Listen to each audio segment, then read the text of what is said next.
Hey guys, so let's go over this M4 carbine real quick.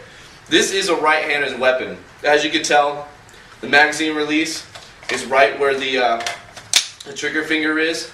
You have your selector switch right where your thumb is. You have your bolt release on this side, so you can slap your bolt in. And you also have your forward assist, which is supposed to be used with the palm of your hand on your trigger hand. But since I'm not right-handed, we're going to go over this left-handed. So this is how I manipulate the left-handed weapon. We're going to go over a real quick admin reload. It's just really simple. I'm going to go real slow for you guys. And I'm shooting, I'm out. I put my weapon on safe. After firing, I go ahead, I release the magazine. At this time, I could either 86 the magazine by throwing it on the ground, but this is airsoft, so we're going to put it in our dump pouch. Well, I'm not wearing a dump pouch, but for today's sake, we're going to throw it on the ground. So, at 86 the magazine, I go for my loaded magazine, load my magazine, and I'm ready to shoot.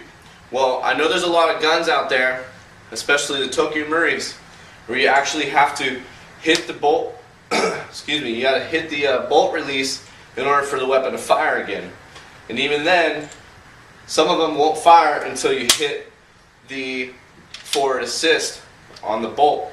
So, it also works in the real steel world, where this is how you're going to actually have to fire and how you're going to have to load in a real steel situation. So, for real steel's sake, and if you want to manipulate your weapon as realistic as possible, this is how I would do it as a lefty. This is how I figured out my specific needs and wants, and I applied it to this weapon system. So here it is in slow motion.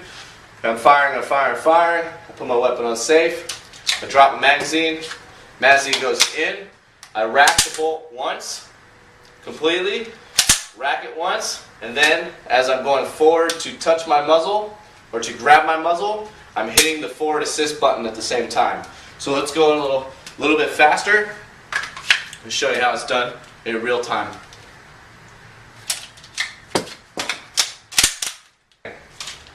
So that's how you would fire the weapon system in my personal preference.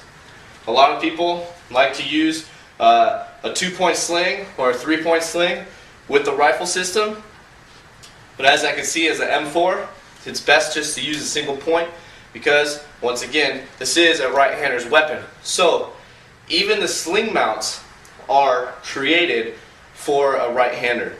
So, unless you get an ambi swivel mount in the back here for your buttstock, then you could manipulate the weapon both ways.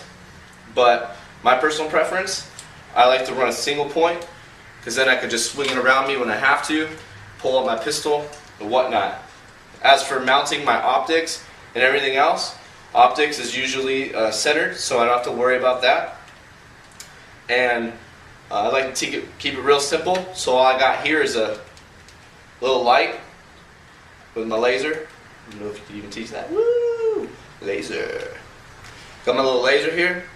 I like to run a laser and a light, so I keep it real simple, really small, really compact, and this is how I manipulate my weapon system left-handed. Now there are weapons out there such as the SCAR, which is an ambidextrous weapon where it could be used for right or left-handed.